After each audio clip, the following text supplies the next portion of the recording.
Hai cuy, ini mau berbagi ilmu atau pengetahuan lah ya. Ini rusak ya cuy, bukan rusak total sih, cuma pengeringnya saja. Jadi untuk ini, untuk pencucian dia nyala.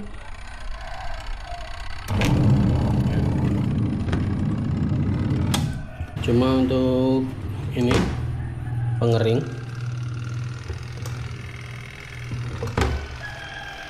dia nggak mau nyala ya, dia nggak mau berputar gitu ya, nggak nyala cuy, nggak berputar ya. Jadi suara mesinnya cuma berdengung gitu ya, dan motornya nggak mau berputar gitu ya. Kita lanjut, kita buka bagian penutup belakangnya gitu ya. Note, untuk pembongkaran mesin tidak saya video karena untuk mempersingkat durasi.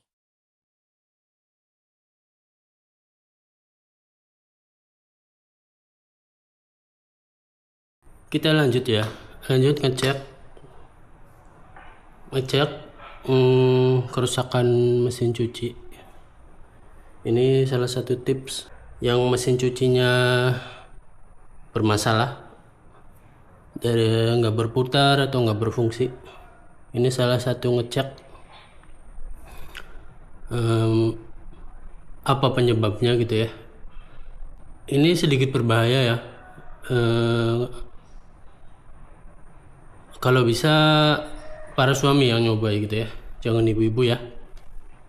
Kita konsletin ke listrik gitu ya, dan kita masukin ada percikan, terus kita aduk seperti ini. Kalau hasil percikannya itu besar, berarti ini kapasitor ini masih berfungsi, masih nyala ya. Jadi kalau percikannya kecil, berarti dia rusak, kapasitornya rusak gitu ya.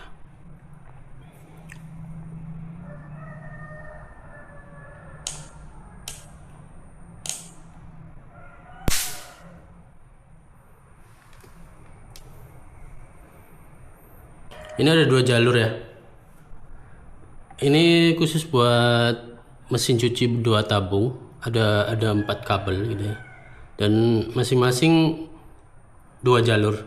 Yang satu untuk pengering, yang satu untuk mencuci gitu ya. Kita coba yang satunya lagi.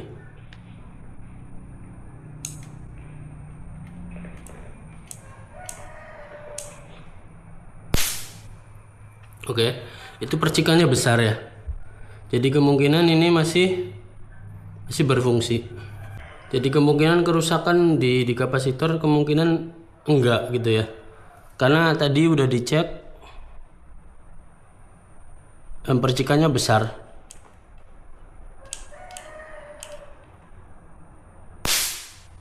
Oke cuy, ini kita lanjut ya. Tadi udah ngecek kapasitor, dan kapasitornya menunjukkan masih berfungsi ya, masih normal karena percikannya besar gitu ya. Jadi sekarang kita mau nyoba ngecek dinamonya. Ini rangkaiannya, dinamo ini masih nyala, masih berfungsi, dia berputar kenceng ya.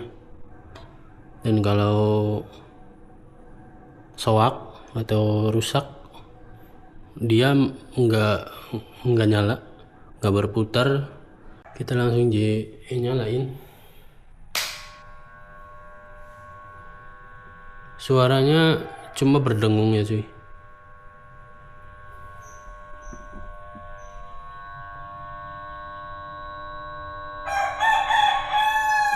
cuma berdengung. Kita coba putar ini manual. Nah harus diputar manual dulu baru dia nyala gitu. Oke, kita langsung bongkar. Kita bongkar dinamonya. Kita cari jalur mana yang putus gitu ya. Terus kalau sudah ketemu kita sambung, tinggal sambung. Nah, ini kemungkinan yang putus ada di lilitan ini, di tembaga ini gitu. Nah, nanti kita cari mana yang putus gitu ya. Ini yang putih, ini jamur, jadi mengakibatkan putus gitu ya. Nah, kabel ini yang putus tuh. Nah, ini nih, ini yang putus nih sama ini. Nah, dua ini yang putus, yang mengakibatkan harusnya nggak masuk gitu ya. Nanti kita lanjut ke ini ya, ke penyambungan gitu ya. Tapi sebelum disambung kita cari yang lain dulu, ada yang putus lagi enggak gitu ya, biar enggak dua kali kerja gitu ya. Ini kita masuk proses penyambungan cuy, dan sebelum disambung kita wajib ngerik biar nanti proses penyambungannya gampang. Setelah kita sambung terus kita rapikan lagi. Saya nggak punya ini ya cuy, nggak punya benang putih ini, jadi saya ganti pakai rivet, tali rivet ya. Ada 3 biji di sini.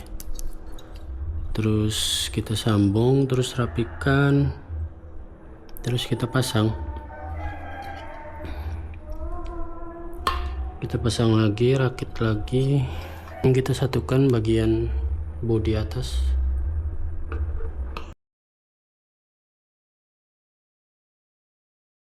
Ini kan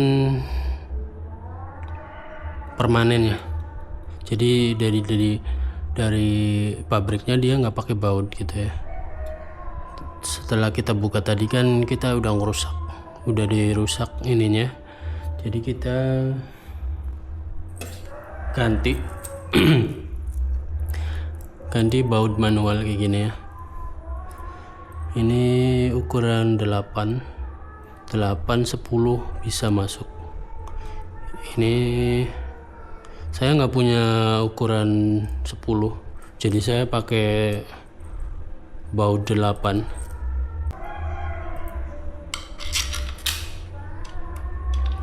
Kita pasang satu-satu.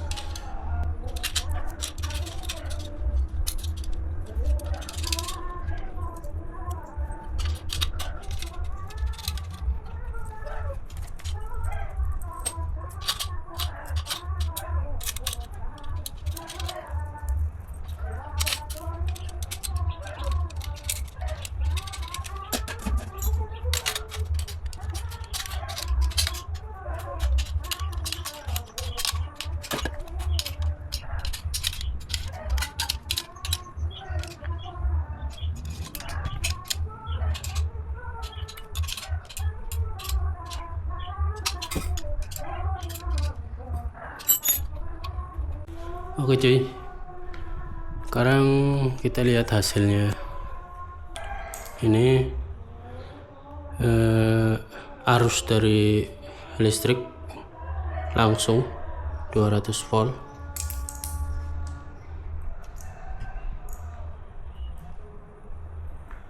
Oke, kita pegangin biar aman, langsung kita nyalain.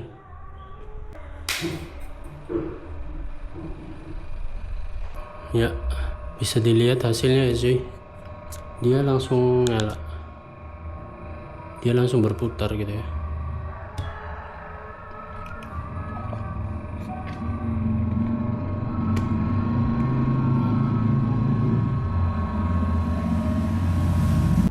Ini merah sama hijau, dia beda arah ya.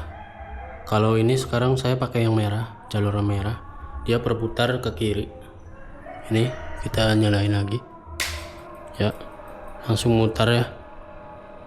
Nah sekarang saya pindahin ke jalur hijau sini, dia berputar ke kanan.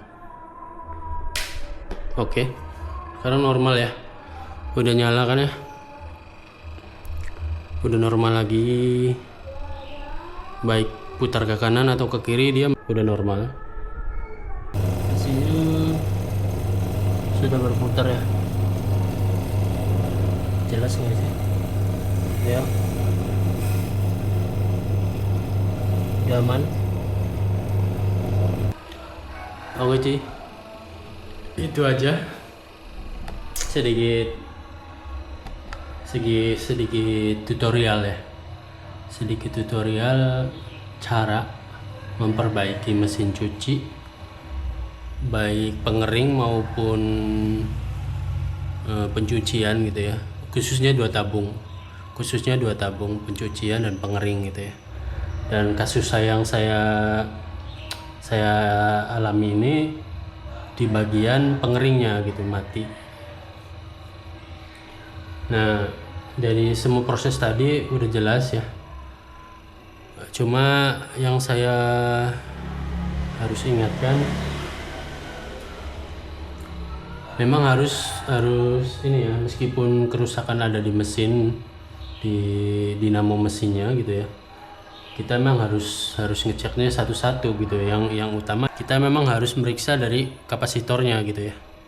Kita ganti dulu kapasitornya, kalau nyala berarti emang kerusakan ada di kapasitor gitu ya. Kalau misal sudah ganti kapasitor tapi tetap nggak mau nyala, berarti kerusakan ada di dinamonya gitu ya, dinamo atau di mesinnya gitu ya. Jadi harus emang ada urutannya gitu, nggak bisa langsung memvonis dinamonya dulu gitu ya, kecuali memang alatnya komplit gitu ya. Kalau alatnya lengkap mungkin lebih mudah gitu ya, harus enak, meriksanya juga enak gitu ya, langsung ke dinamo bisa gitu ya. Kalau misal nggak ada alat-alat yang komplit, kalian nyoba dengan cara tadi, kapasitornya dulu dicek gitu ya. Ngeceknya di video awal tadi, meskipun lumayan ngeri juga ya tapi insya Allah aman gitu ya. Yang penting hati-hati kayak gitu. Udah cukup, kalau ada yang mau ditanyakan di komentar aja, insya Allah nanti saya jawab gitu ya. Sekian tutorial singkat, tutorial berbagi ilmu lah ya, khususnya buat yang mau ngirit gitu ya, mau beresin sendiri gitu ya. Mau beresin sendiri, ini sedikit ilmu yang saya bagikan gitu ya. Semoga bermanfaat buat teman-teman semua. Jadi ya, terima kasih buat yang udah nonton, yang udah nyimak dari awal. Semoga ilmunya tersampaikan. Oke cuy, assalamualaikum, sekian dulu, terima kasih.